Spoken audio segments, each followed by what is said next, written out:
Assalamualaikum warahmatullahi wabarakatuh. Kembali lagi bersama saya Aisyah Nuralsi. Di sini saya akan membahas tentang analisis regresi data panel pada aplikasi FUse. Di video kali ini saya akan membahas tentang estimasi model regresi data panel. Sebelumnya kalian harus tahu dulu, model regresi data panel itu apa sih gitu. Model regresi data panel merupakan gabungan antara pendekatan cross-section dan time series. Atau bisa dikatakan juga, data panel merupakan data dari beberapa individu atau sampel yang diamati dalam beberapa kurun waktu tertentu. Di sini ada contoh judul penelitian, yaitu tentang pengaruh size, return on asset, debt to asset ratio, non-performing financing, dan penerbitan sukuk terhadap pengungkapan Islamic Social Reporting pada perbankan syariah di Indonesia tahun 2012 sampai 2016. Ini merupakan contoh judul penelitian yang runtut waktu atau time series. Di sini penelitiannya itu runtut waktu atau kurun waktunya itu 5 tahun dari 2012 sampai 2016. Di sini ada data-data perusahaan yang kita jadikan sampel, yang diambil untuk menjadi sampel itu ada 9 bank dari tahun 2012 sampai 2016. Oke. Selanjutnya kita masuk aja ke yang tahap pertama, itu kita input data terlebih dahulu ke aplikasi FUse. Yang pertama kita buka dulu nih software FUse-nya. Kita create a new FUse work file untuk memindahkan data di Excel ke FUse. Tapi kalau misalnya kalian nggak mau mindahin datanya itu, kalian bisa pilih Open a Fragment File. Di sini kalian harus nutup file di Excel terlebih dahulu ya. File itu harus tertutup, nggak boleh terbuka. Kalau di Create a New FUse work file, dia harus terbuka karena kan kita mau mindahin data ya dari Excel ke FUse. Kalau pakai Open a Fragment File, kalian nggak harus mindahin data gitu. Dia langsung otomatis. Nah, kita create a new FUse work file. Work file struktur type kalian pilih balanced panel karena kalian membuat data panel. Lalu frekuensinya annual karena data yang di judul penelitian ini diambil per tahun. Jadi kita klik annual. Kalau misalnya data itu per semester ya kalian pilih yang semi annual, atau misalnya data itu per kuartalan ya quarterly, tergantung kalian ngambil datanya per tahun atau apa gitu. Annual. Start date-nya itu tadi judul penelitiannya itu dari tahun 2012, and date-nya itu sampai 2016. Number of cross section-nya itu jumlah sampel perusahaan yang kalian ambil itu ada berapa. Karena di judul penelitiannya ada 9, maka klik 9. New work file name-nya ini bersifat opsional, tergantung kalian mau namanya apa gitu. Di sini saya isi aja latihan. Klik OK. Muncul kotak dialognya.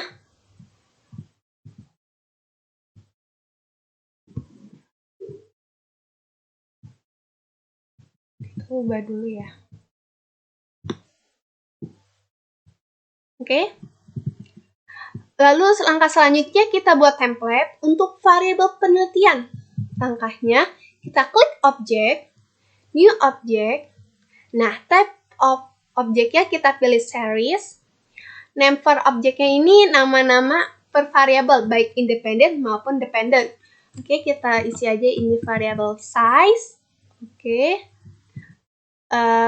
Lakukan cara ini untuk semua variabel sampai semua variabel di judul penelitian itu terisi ya.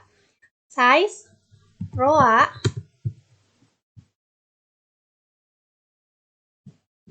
DAR,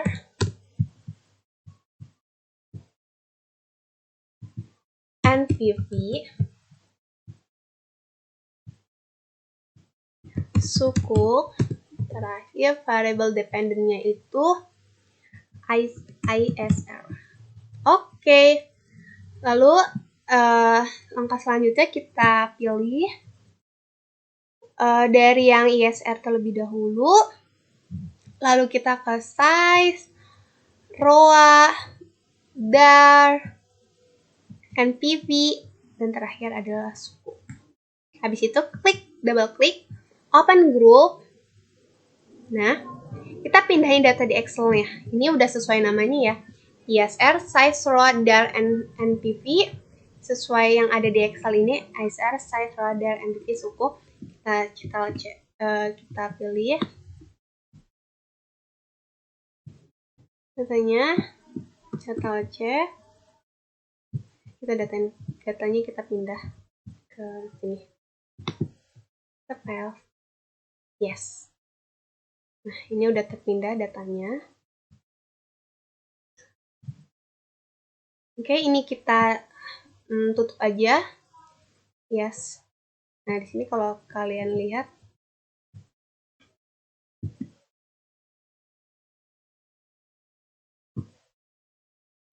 nah, langkah selanjutnya kita ke analisis.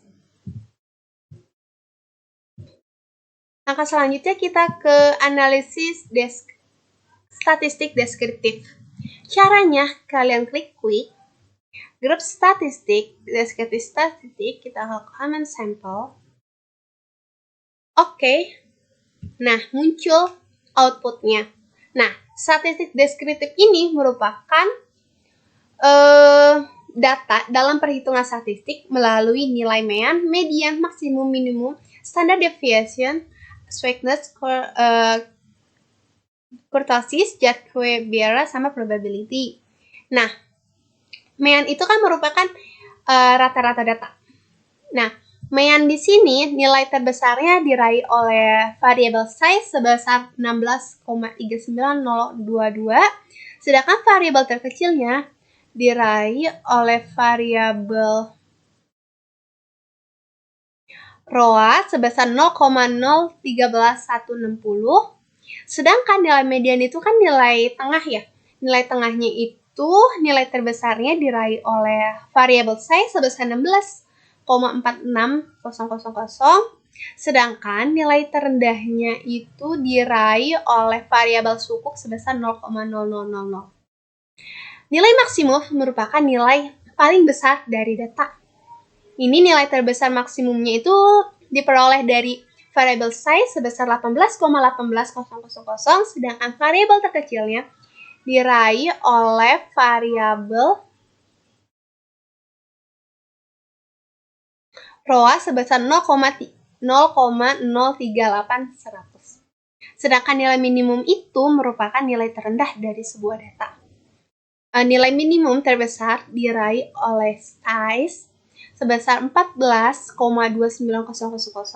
sedangkan nilai minimumnya terendahnya itu diraih oleh variabel suku sebesar 0,00000. Standard deviation, variabel terbesar diraih oleh variabel size sebesar 1,075476, yang artinya memiliki risiko yang lebih tinggi mengalami perubahan, sedangkan variabel terendahnya dialami ROA yaitu sebesar 0,011404, yang artinya memiliki risiko yang lebih rendah mengalami perubahan selama periode penelitian. Selanjutnya kita ke sweetness. Sweetness ini merupakan ukuran asimetri di seluruh data di sekitar mean. Nilai sweetness terbesar diraih oleh variabel sukuk sebesar 2,474874, sedangkan variabel terkecilnya diraih oleh variabel size yaitu sebesar 0,032967. Sedangkan kurtosis itu mengukur ketinggian suatu distribusi. Nah, nilai kurtosis paling terbesar diraih oleh variabel sukuk sebesar 7,125000, sedangkan nilai terendahnya diraih oleh variabel size sebesar 2,020372. Lalu kita ke Jacques-Biara untuk mengetahui apakah data berdistribusi normal. Nah, nilai terbesarnya diraih oleh variabel DAR. Jacques-Biara-nya Nilai terbesarnya diraih oleh variabel sukuk, yaitu sebesar 77,84180. Sedangkan variabel terkecilnya diraih oleh variabel NPV sebesar 0,581997. Oke, selanjutnya kita ke probability. Probability ini menunjukkan kemungkinan nilai Jarque-Weber melebihi nilai terobservasi di bawah hipotesis 0.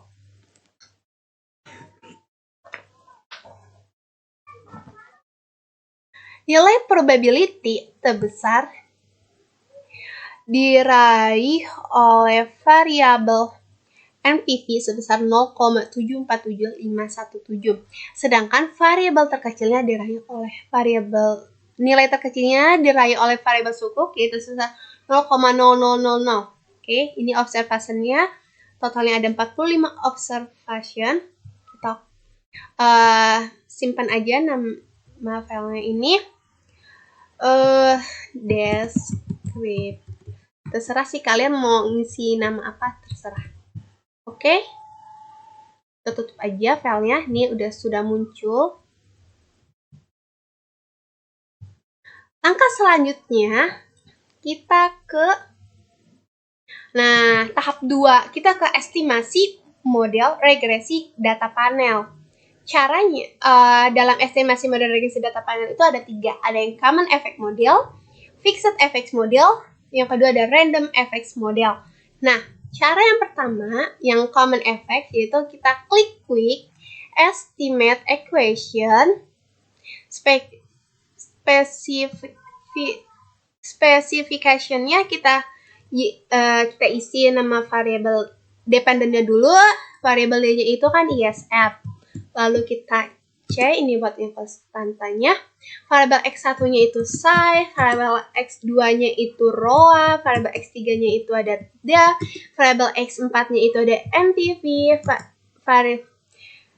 variabel X5-nya itu ada suku.